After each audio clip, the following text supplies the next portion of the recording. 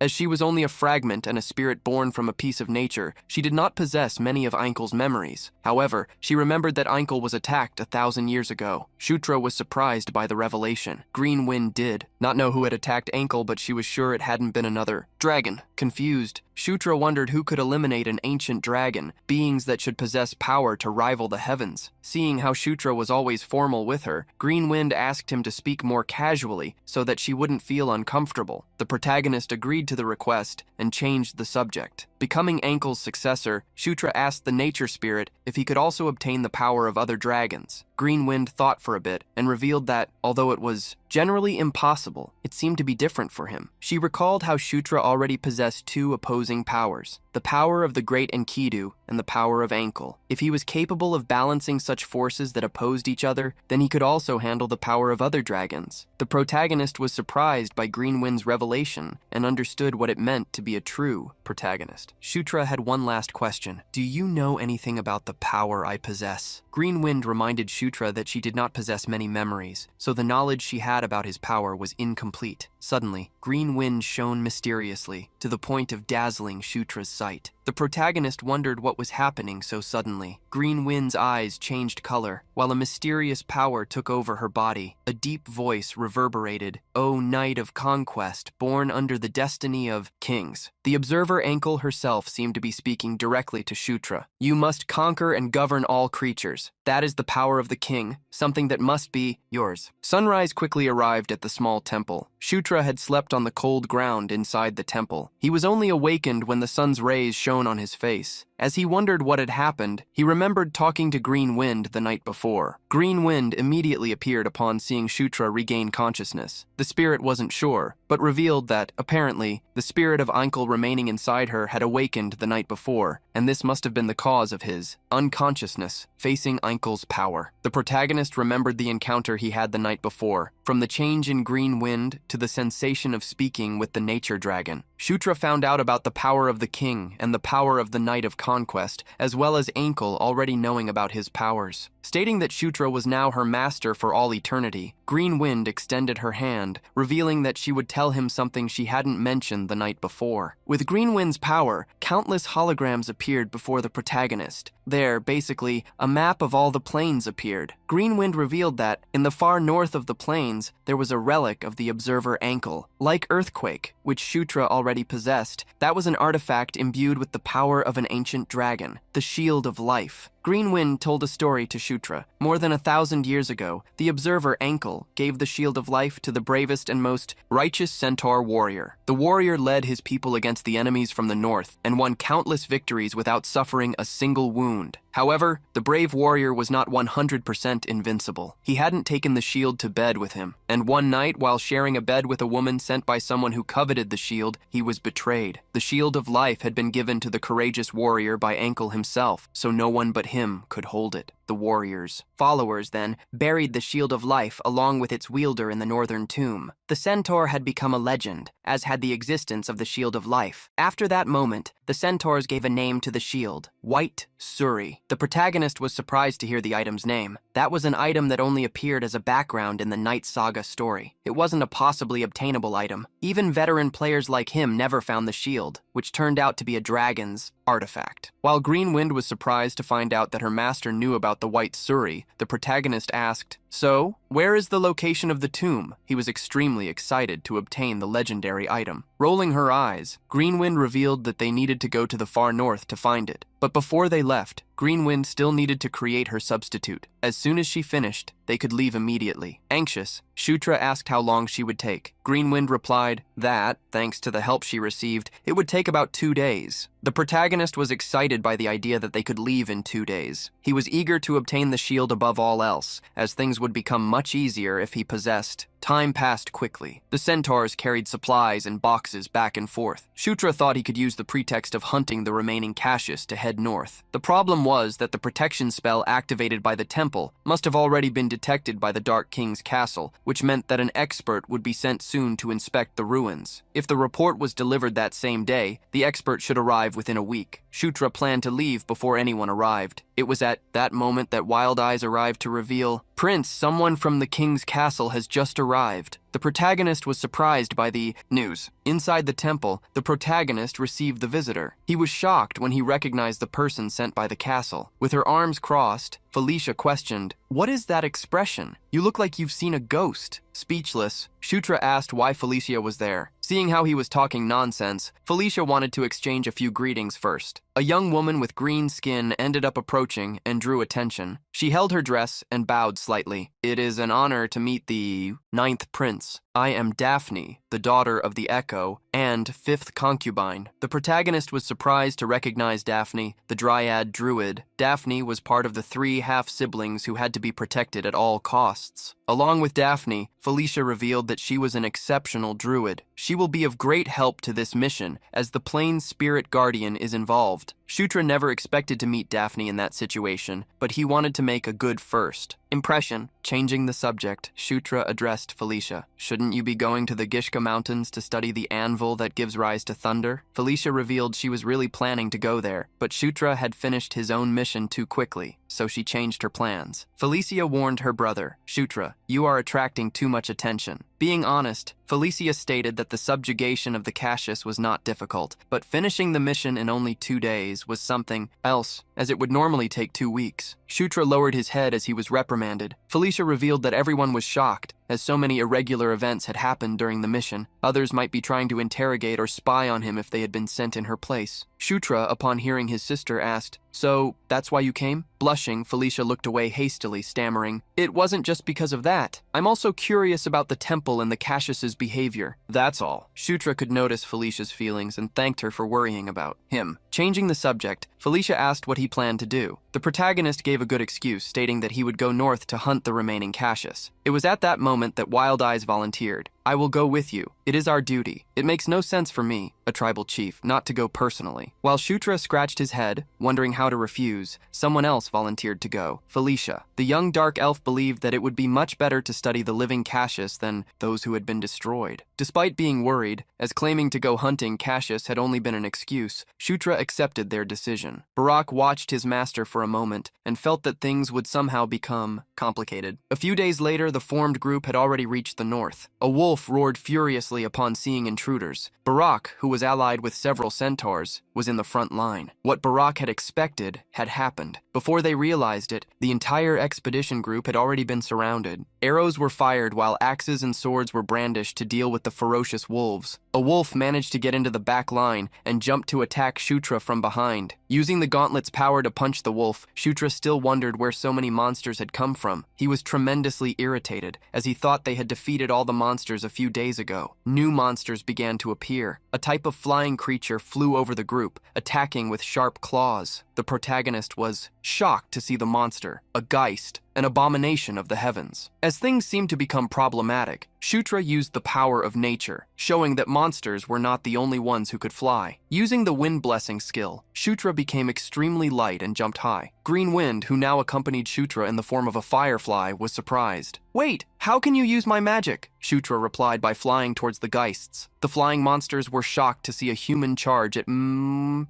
in the skies. Shutra used Explosion Fist to hit a still distracted flying monster. The punch sent the monster flying away, crashing into the trees. Smiling, Shutra provoked, "Stop interfering with my path and disappear." Green Wind seemed incredulous. The purpose of her existence had been corrupted. While the entire battle was happening, Daphne remained still in the middle of the clearing. The druid displayed an extremely frightened look. It was at that moment that a flying aberration appeared behind her, trying to grab her with its rear claws. A firm hand held Daphne by the shoulder at the last second and protected her. Barak used his large body to keep Daphne safe and knocked down the monster using his other hand, brandishing an axe. Felicia extended her hand, creating a necessary magic, Circle. With the power of the magic released by her, all the flying monsters fell, being buried all at once. When the battle ended, the sun was already close to setting. In that plain, an uncountable multitude of monsters lay on the ground after being killed. Unfortunately, among them were also some centaurs. Felicia looked around, asking Shutra to observe the faint purple aura that seemed to be around the monsters. Now that Felicia mentioned that energy, Shutra managed to perceive its existence. Felicia revealed to her brother that this was caused by a curse. They become stronger because of that aura, but their life force is drained equally. Also, the emotions they feel are clouded, which is why such a thing is called a curse. Felicia summarized everything she had said. This means someone is controlling them. The protagonist was surprised, as he had previously defeated the monster that seemed to be manipulating the entire horde. Barak entered the conversation, drawing the prince's attention. He showed how Daphne had been tense throughout the battle, which meant that this must have been her first time witnessing something so terrible. The protagonist realized it was true. Daphne seemed to have no experience in battles. Daphne was trembling, hugging herself while murmuring, "I can feel the fear of the spirits." The sinister power intensifies as we advance north. Green Wind approached Shutra. "My lord, I also feel a sinister energy coming from the north. There must be an entity that is the source of this aura." Felicia revealed that she believed they would discover more if they went north. Hearing her desire, Wild Eyes asked if they wouldn't like to check the observatory tower in the north. Shutra only planned to retrieve the White Suri, but things had become complicated. In the end, he agreed, and so they left before the sun set. When night fell, the group reached a giant tower amidst the trees. As soon as they climbed to the highest point of the tower, they could see. There was a large army of monsters gathered in the forest, about 200 to 300 of them, all around, a massive amount of energy. Felicia frowned, believing that the only being capable of gathering so many monsters must be an undead, and being high-ranking, it could even be a lich. Suddenly, Daphne fell to the ground, sitting down due to the shock. Barak hastily tried to find out what was happening. Daphne reassured him, but Felicia knew what was going on. Daphne had felt the sinister energy at a very short distance and remembered how deeply affected she was, as she was a half-dryad. Felicia didn't believe they had enough strength to fight a lich, so she wanted them to retreat. However, before they had the opportunity to do so, Felicia felt a shock. An extremely disturbing energy was approaching. Felicia's eyes narrowed in surprise. While Shutra was asking who was approaching, a notification appeared for him. A map opened, showing their position in the forest and how countless monsters were beginning to gather around them. Barak quickly called Shutra's attention. He could see something flaming flying towards the tower in the distance. The protagonist gritted his teeth, shocked. He quickly shouted, "It's a trap! We need to get off the tower!" The tower was hit by the fireballs and began to collapse. Barak screamed in panic, as did other centaurs. In the sky, a group of monsters flew surrounded by dark energy.